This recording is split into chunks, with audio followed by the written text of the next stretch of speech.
So in other words, it's your fault. And so because it's your fault, we'll just marginalize you and keep you over there, and then we'll keep it moving because surely God has found favor upon us. And that was the culture. That's what's taking place right here. And so you have these labels that are pressed upon people. And so this is what Jesus did. When Jesus came, he challenged the status quo. He caused such an uproar. He had such a large following, but everybody wasn't for him like we talked about last week. But because he challenged the status quo, and nobody challenged the status quo.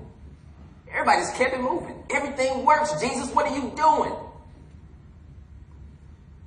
Right? You with tax collectors? You talking to Samaritans? We don't mingle with Samaritans. You inviting people of low status to banquets? What? They can't afford no ticket? What are you doing? You healing on the Sabbath? What? That person will be okay Monday. Wait. This is what Jesus did. He challenged the status quo. And so you have Peter and John doing the same thing. What did we talk about last time? The ability, Jesus showed us how to identify with people without losing our identity. Right? He stepped out of heaven, came in human form, contextualized the gospel, walked right alongside us, right alongside our sinful selves. Right? When he was perfect, he identified with us, but never lost his identity. He said, I am the Messiah, the bread of heaven, the way, the truth, and the life. Nobody comes through the Father except through me. I am the Word that became flesh. I'm here with you, but I know who I am. And I'm walking along sin, and I've put on this sinful body, but I'm still perfect. Right? And so he showed us how to identify with people without losing our identity.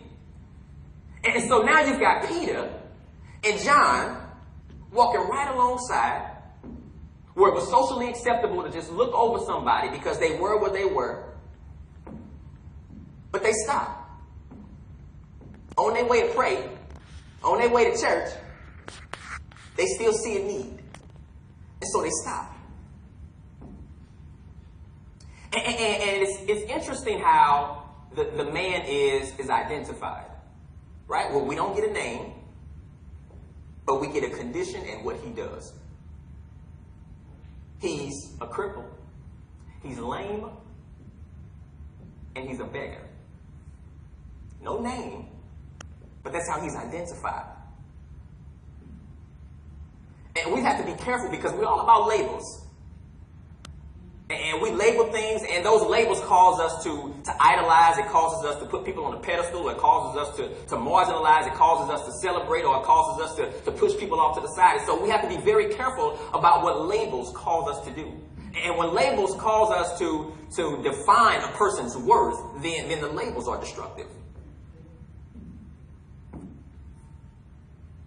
And so you have this crippled beggar laying at the gate of Beautiful.